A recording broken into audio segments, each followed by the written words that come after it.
Art is a beautiful thing. Artists can use their medium to do just about anything. From being something that just looks good to a piece that can change your life or how you view it, art is one of the most powerful things we are capable of creating. Well, at least emotionally, I think like a nuke or like a Glock with a switch has art beaten out in terms of sheer power. And anime is absolutely art. Love it or hate it, the skill and talent required to give pictures motion is insane. And just like art, anime can be something that just looks good, is just there to entertain you, or it could be something that changes your life. Truly great ones can do it all, shoutouts to Gurren Lagann. But today we are talking about Golden Boy, an anime sex comedy from the 90s that even through its own raunchiness is able to do everything that I just said. It's genuinely hilarious. It has one of the most likable and fun protagonists I can think of.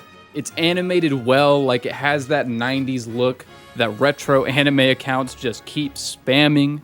The soundtrack is good, and I believe it has themes and messaging that are important and everyone should hear. Best of all, it's wrapped up into a 6-episode box that can be finished in like an evening or an afternoon. Anime like it just don't really exist anymore. Golden Boy was an OVA production, meaning that instead of going to TV, it was made to go straight to DVD. This also means that it didn't have to adhere to TV production standards, and it was allowed to just kind of be what it was. It doesn't have to be stretched out to a 12-episode, one-season show, and it doesn't have to censor any of its content. And while I wasn't really alive for the heyday of OVAs, I do miss what they stood for as this underground mystery box of anime. But let's dive into the actual content of Golden Boy. It's impossible to talk about this show without mentioning the protagonist, Kentaro Ue. I would describe him to you as maybe the smartest dumbass who ever lived. He is a homeless, 25-year-old, unemployed college dropout who lives on his bike. By all means, people would consider this guy a loser, and a lot of the characters in the show treat him like one. What these people don't know is how, or I guess why, he is in this situation. He dropped out of college because he completed every single class the school had to offer before graduation, so he just ended up moving on. Kentaro lives in the pursuit of knowledge, and it's why he can't keep a job either. He works odd jobs, and once he's learnt enough or gotten to where he wants to be, he just gets on his bike and sees where the wind takes him. And this is the premise for the whole show. Each of the 6 episodes follows Kentaro as he goes from job to job meeting hot-ass women. And this will be my segue into the comedy of the show. Now, anime sex comedies are definitely not for everybody, and honestly normally not for me either. Since I'm not like 14 anymore, those anime characters whose whole purpose is to harass the women or to get as naked as possible just annoy me more often than not. Even when I was a kid, I knew Mineta from My Hero Academia was a bullshit character. Like, come on, bro. It's hard to not sound like someone in a toxic relationship when I say this, but Golden Boy is just different than the rest. I think there are a few major reasons for this. First off, Golden Boy maybe has the funniest dub ever. Normally, I am strongly in the anti-dub crowd, and maybe it's because my 2 favorite anime have just dog shit dubs, but I can't think of a single show where the dub is better than the sub. Golden Boy is the only exception, as it takes that 90s shitty anime dub to just a whole new level. Doug Smith, that's not Kentaro, there he is. Doug Smith, Kentaro's voice actor, is truly the LeBron James of this shit. He will go from screaming about some sexy woman to sounding like Patrick over the course of one line. Oh, yeah! A pervert as well. No, my queen, forgive me! No! She'll hate me forever! I'm going to be fired! The way he emphasizes the absurd things that Kentaro thinks and says is just truly unique and hilarious. The second thing that makes it different from other anime humor is that it truly buys into being an animation. What I mean is that it has an elite slapstick / absurdist type of humor that I think a lot of anime doesn't tap into like it should. Like, there are seriously Tom and Jerry level shit happening in every single episode. And the third thing that makes it different than other anime comedies is just the level it's willing to go. If you've seen more than like 5 anime, you have seen the joke where a girl character falls onto a guy character and he catches her in some sort of sexual way. And that's normally where the bit ends, in this sort of haha, isn't this crazy sort of way. But Golden Boy takes it an extra step and lets you hear what Kentaro and sometimes the girl's thoughts are as this happens. And this is where the actual humor in a lot of these situations comes from. Here's a clip that I saw on Instagram 5 years ago that was the whole reason I decided to watch the show in the first place. Phase 1. Pretend to fall. Oh, no, Oko! Then my unbound bouncing breasts will fall into your palms. Perfect. Oh my god! She's not wearing a bra! And my estimated size of 34 inches was off! She's a 35! And she's a C cup! So how do you like them apples? Why? The context of who that girl is and what Kentaro's job is for the episode hugely add to the joke as well, but I don't want to spoil literally anything for those who haven't seen it. I'd be stupid not to mention episodes 3 and episode 6, which are hugely important to Kentaro's character as well as just appreciating the message of the show. Episodes 3 and 6 largely forego the sex comedy elements of the show, and that's not to say they aren't funny because the writers for this show know how to be funny. In episode 3, Kentaro's job of choice is to work at a noodle shop. It's a humble family-owned business, and the main maiden of the episode isn't some crazy, over-sexualized fucking dominatrix woman.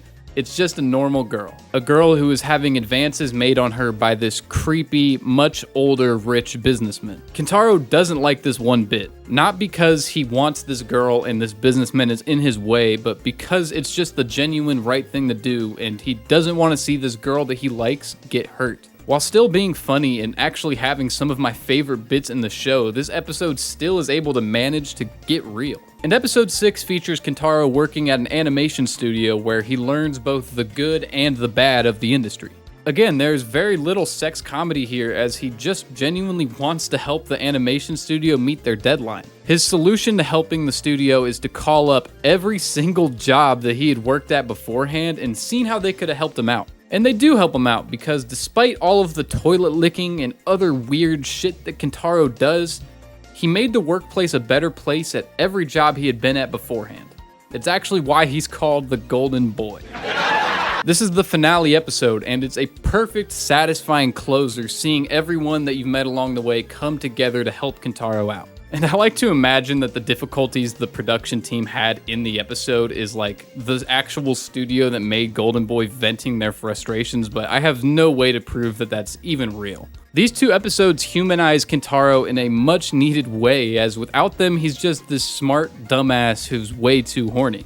Don't get me wrong, the show would still be entertaining, but I think a lot would be lost. It would be a lot harder to genuinely care about Kentaro and therefore genuinely care about the show because Kentaro is the whole show. These two episodes are the reason that I don't have it in my heart to say that Kentaro's a bad guy. The same energy and passion he has for anime titties he has in all aspects of life. He has that golden retriever energy, except this one just can't stop humping your leg. I would love to sit here and share my favorite and the funniest moments with you, but I genuinely do not want to spoil anything for anyone that hasn't seen it.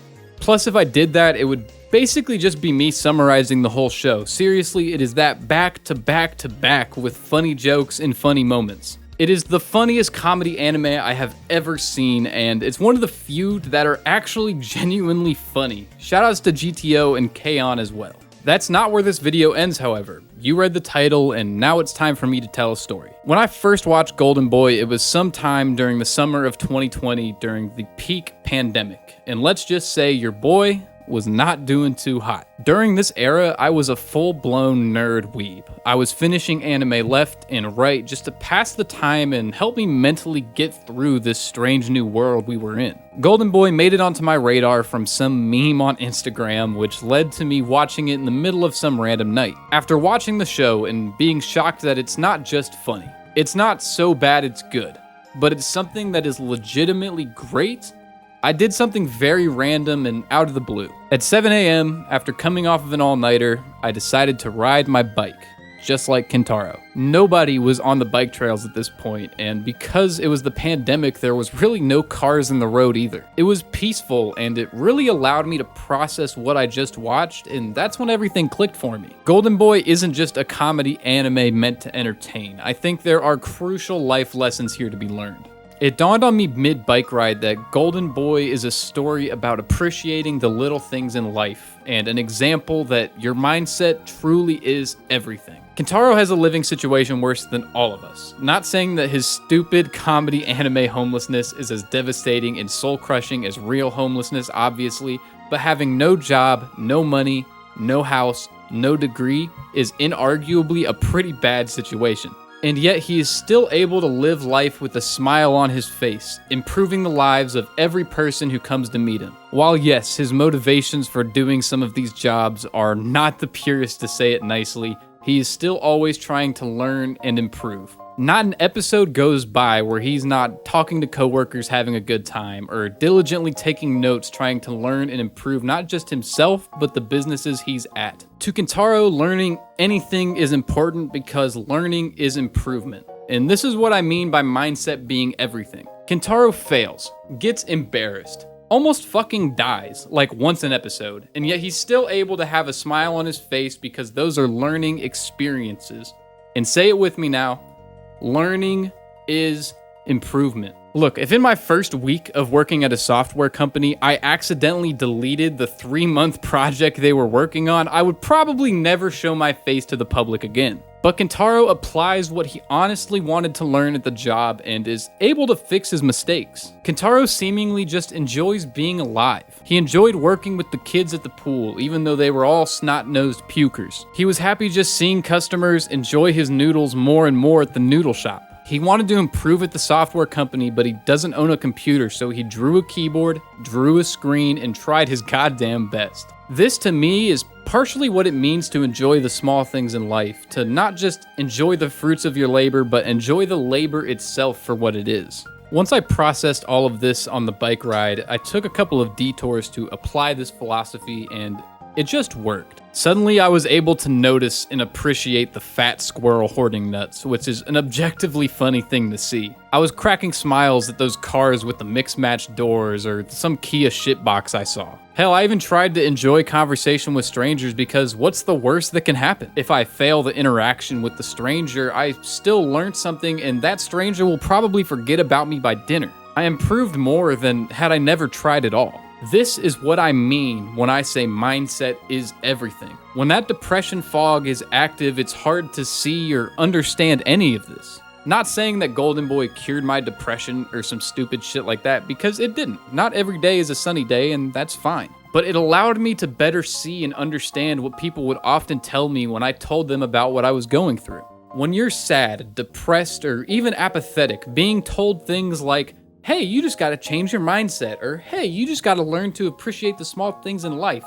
It does nothing. You might as well just save your breath. It won't help at all and will actually probably just piss them off and make them feel worse about themselves. This is why art is so important, whether it be music, a game, a show, a Japanese fucking cartoon. These mediums are needed to be able to communicate important messages in ways that are authentic and not condescending. When you're depressed, it's hard to even understand what these messages mean when they're told to you, let alone how to actually apply them to your life. Golden Boy helped me visualize and better understand what I myself could not. Or even if I understood it, I couldn't apply it to myself. Whether it was just the general apathy or lack of motivation to do so. It may sound dumb to a lot of people, this raunchy 90s anime sex comedy that's really only 2 steps removed from being a hentai meaning so much to me. But after showing this anime to friends that are and aren't anime fans, we have all come to an agreement that there is a very real, very tangible, positive vibe just emanating from the show. And yeah, it is kind of dumb that this show did help me out so much, but even then, just because it's dumb doesn't mean it can't be helpful. Watch Golden Boy. I know that me sitting here spelling out what I believe to be the greater message of the show ruins the authenticity of you finding it out for yourself. But even then, I think you should watch it because it's just that fucking funny. Gurren Lagann is my favorite anime, and trust me, one day, probably, I will end up breaking it down. Hell, I'd give Gurren Lagann a 10 out of 10, but there's more I'd nitpick with that show than with Golden Boy. Like, it's somehow legitimately perfect. You can watch Golden Boy on Crunchyroll, Prime Video, and a bunch of other smaller streaming platforms. And the DVD is also very cheap and very readily available. Just beware of the extra scenes that are in the DVD release. I was showing this show to some friends, and I was a little bit shocked at some of the content in the DVD release. Like seriously, there was a scene where Kentaro imagined a naked woman in this BDSM outfit whipping dolphins in a pool. And he was very excited to be imagining such an image. When I started uploading to this channel again, I wanted every video to have a message that you could take and apply to your own life. The Mario Land video is about not fearing your own limitations. The Daikon 4 video is about not letting anything stopping you from achieving your dreams. Swiftly after that, I realized that it's pretty unrealistic for me to have an authentic, from-the-heart message in every video, but I have one for you here today. Just like how Kentaro, in the face of failure, rejection, and embarrassment, keeps his wheels turning, I want you to as well. There are small things that'll put a smile on your face all over the world. There are genuinely kind people worth engaging with all over. You have skills, abilities, and things you can do that you don't even think about or consider. And it's worth all the pain in the world to see how those things will play out. I just need you to trust me. And that will be where I end things for today. If you made it this far in the video, you know I love you. You are worth it, and peace.